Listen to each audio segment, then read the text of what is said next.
There is a cruel truth that almost no education system will ever dare to say out loud. The rules you were taught to live by are not neutral. They are designed, not just designed to help you, designed to manage you. Most people don't feel trapped because they are chained. They feel trapped because they are tired. They feel stuck because they keep doing the right things with the wrong inner wiring. They obey, they hustle, they study, they try to be good, and their life still loops. No clean destination, no real freedom, just the same uncomfortable sensation that something is wrong, even when you are doing everything you're supposed to do. If you're watching this right now, you probably recognize the feeling. You're not lazy, you're not broken. You're just starting to see the invisible bars wrapped in velvet. Today I'm going to show you 3 thought chains that imprison you without looking like a prison.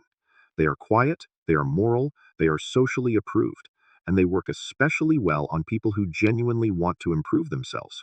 Because the system doesn't need you to hate yourself, it only needs you to misinterpret yourself.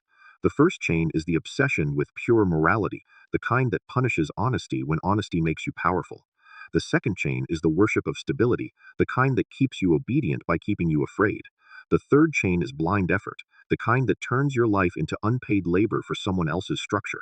And before you think this is just a rant about rich people or an excuse to be cynical, understand this. I'm not here to make you whine. I'm here to make you identify the mechanism. Once you can name the mechanism, you can stop confusing it with your destiny.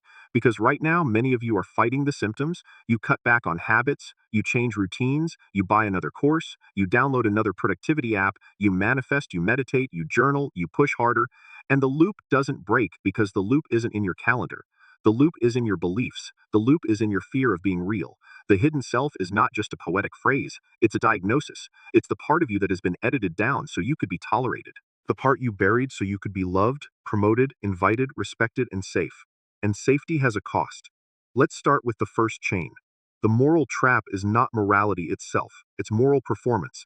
It's the version of goodness that exists to control you. It teaches you that you should feel guilty for normal human desires, wanting money, wanting influence, wanting comfort, wanting to be chosen.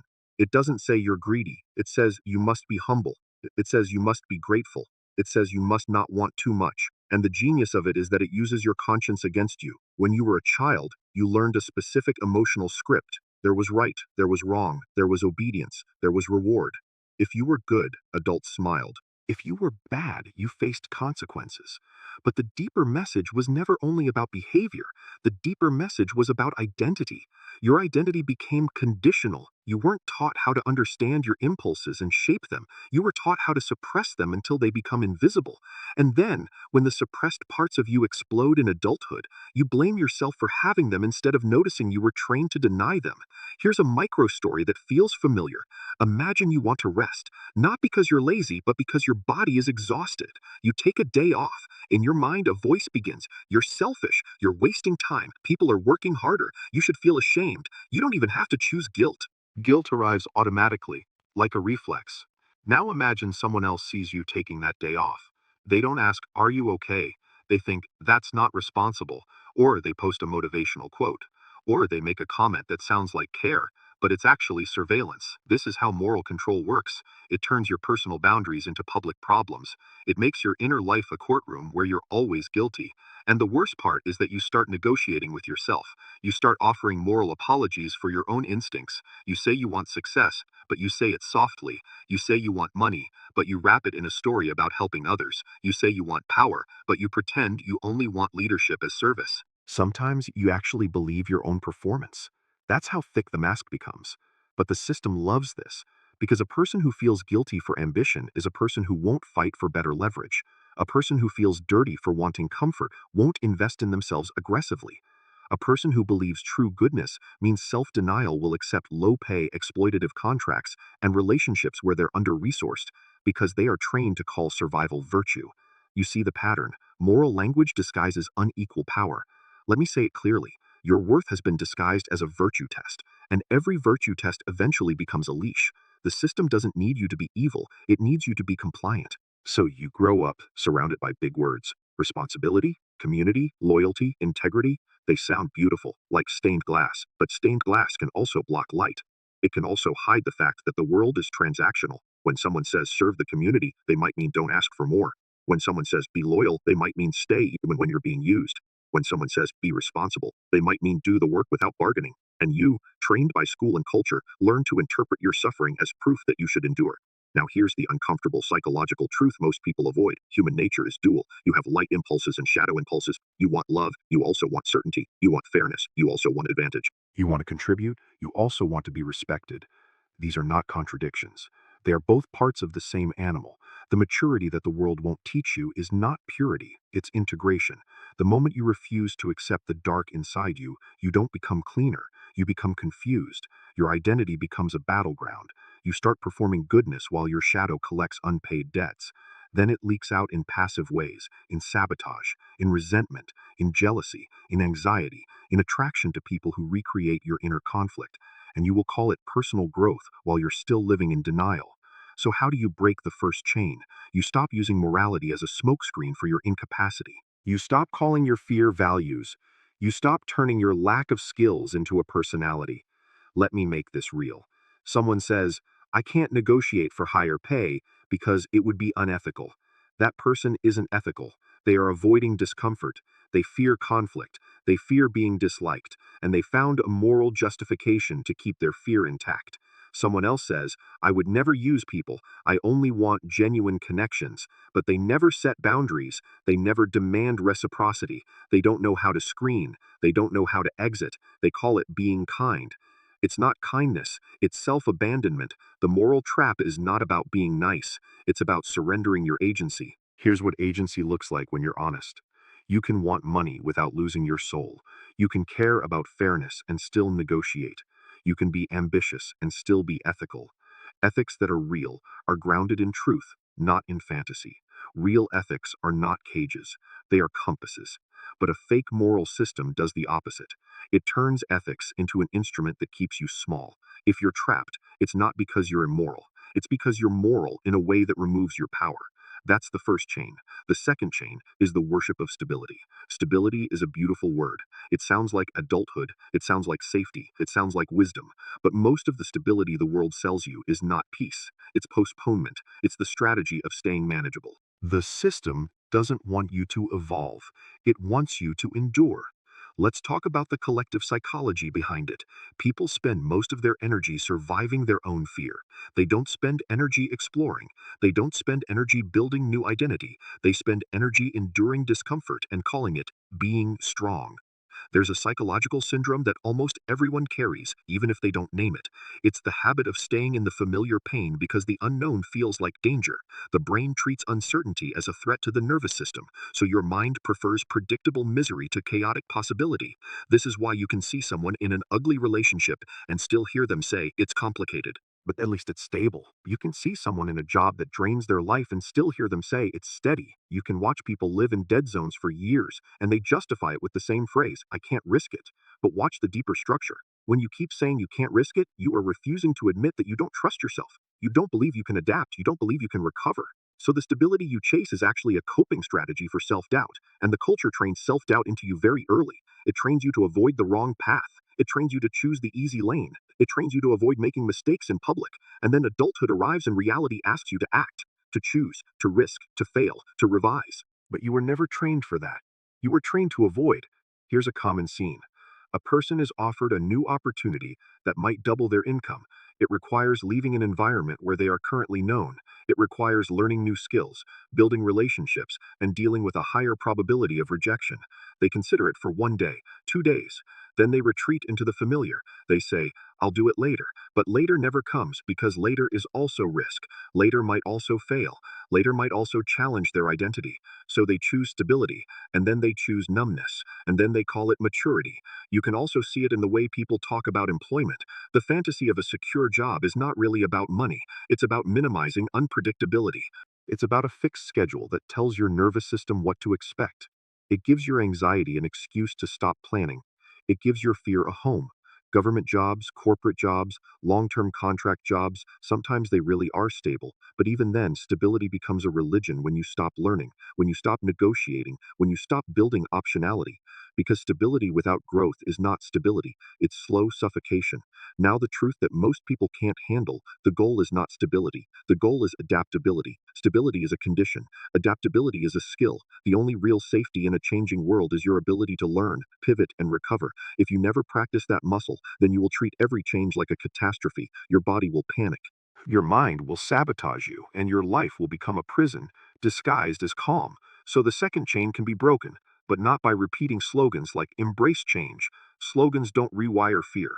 Breaking the stability chain requires controlled experiments, not reckless jumps. Experiments. You test your adaptability in small doses. You try a new skill for a month. You generate a side income while you're still employed. You explore a new network. You practice speaking up in one conversation. You apply for something you think you might not get. You treat rejection as data, not shame. That's how you teach your nervous system that uncertainty is survivable. Notice what this does. It replaces worship of stability with training in flexibility. And it also replaces another poison, external validation. People stay stuck because they want society to approve the choice before they act. They want a guarantee. But life never offers guarantees. You don't get certainty, you get responsibility. The moment you stop begging for certainty, you begin to move, but you may say, I tried, I still feel trapped. That's where the third chain comes in. The third chain is blind effort. This is the most tragic one because it hides as virtue. People respect hustle. People praise working hard. People celebrate those who grind. And sometimes grinding is necessary, but blind effort is not discipline. It's addiction to movement without strategy. Blind effort is when you confuse fatigue with progress. You work 12 hours, and because you're exhausted, you interpret exhaustion as proof of value. You grind, and because your bank account doesn't match the effort, you blame yourself, not the system. You double down, you burn more energy, you become even more trapped, and then quietly you become useful to the machine. The system doesn't mind you being busy. The system loves busy people who can't think. Busy people don't ask questions. Busy people don't review incentives. Busy people don't negotiate contracts. Busy people don't redesign their path. They just execute. Blind effort keeps you in a labor loop that drains you and enriches the structure. Now, the biggest misunderstanding about effort is this. People think effort is time and force. Effort is repeating tasks. Effort is sitting longer. Effort is trying harder. But effort, the real version that creates outcomes, is leverage. It's a relationship between action and results. It's strategy. It's efficiency. It's feedback loops. It's learning how to turn one attempt into a better next attempt. In other words, effort is an equation. Time is only one variable. So if your effort produces no traction, the problem is not that you didn't try enough. The problem is that your effort is going in the wrong direction with the wrong assumptions under the wrong constraints. Let me give you another micro story. Picture someone who wants to be wealthy. They choose a path based on fear. Maybe they choose a job because it feels respectable. Maybe they choose a field because their family approves. Maybe they choose a degree because it signals status. They work hard for years. They attend meetings. They say yes to everything. They wake up early. They follow instructions. They learn tools, but they rarely learn power. Then, 5 years later, nothing has changed. Their income is stuck. Their influence is minimal. Their life still feels like an endurance sport. They are exhausted and resentful. What do? They interpret failure as personal weakness. They think, if I just work harder, I'll make it. So they do even more of the same. More hours, more compliance, more silent sacrifice. This is how blind effort becomes self-harm with a good reputation. Now compare that to how successful people often work. They don't always work less, but their effort is not purely repetitive. It's iterative and strategic. They treat life as a system to be debugged. They ask different questions. Is this generating cash flow? Is this building assets? Is this increasing my leverage? Is this improving my negotiating position? Am I learning a transferable skill or just renting time from someone else? This is the key shift. Effort becomes a command, not a punishment. A person trapped in blind effort is like a soldier marching forward because someone told them the war will end. A person with strategic effort is a commander. They think about the terrain. They adjust tactics. They conserve resources. They stop charging into walls when they realize there's no gate. But most people never become commanders because they were trained to be obedient. The tragedy is that obedience feels like effort. It feels virtuous. It feels safe. It makes you a good citizen. It makes you a reliable worker. It makes you the kind of person organizations love. But organizations don't exist to free you. They exist to extract value. And if you never learn the real rules of power and assets, your effort will always be rented. You will always be paid in wages while the true wealth mechanism stays outside your control. That's why blind effort is such a perfect tool for modern domination. People are busy, people are tired, people are too drained to learn financial literacy, too exhausted to analyze incentives, too ashamed to admit they picked the wrong strategy, too fearful to change direction. Blind effort doesn't just waste your time, it isolates you. It prevents the one thing that breaks systems, reflection. Reflection is the enemy of blind effort, because reflection asks for accountability. Reflection asks, where is the leverage? Reflection asks, what am I avoiding? Reflection asks, why do I keep choosing the same pain with different packaging? And the mind hates those questions, so it keeps working instead. So what do? You redefine effort as performance improvement. You ask for outcomes, not applause. You stop asking, how long can I grind? And start asking, what will create cash flow? What will build assets? What will improve my odds? That requires something many people fear: metrics, clear evaluation. You need to know what works. You need to know what doesn't. You need to update fast. In practical terms, that means you stop treating your life like a job and start treating it like a project you manage. If you want more money, you stop praying for luck and start studying how money moves.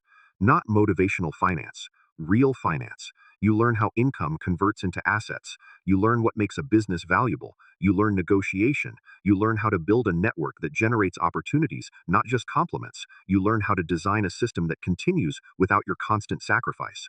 If you want better relationships, you stop thinking effort means tolerating disrespect. You stop mixing emotional labor with love. You start asking, am I choosing someone who adds safety, growth, and reciprocity? Or am I buying hope with my dignity? If you want freedom, you stop thinking freedom is a feeling and start thinking freedom is time control. You build it by choosing projects and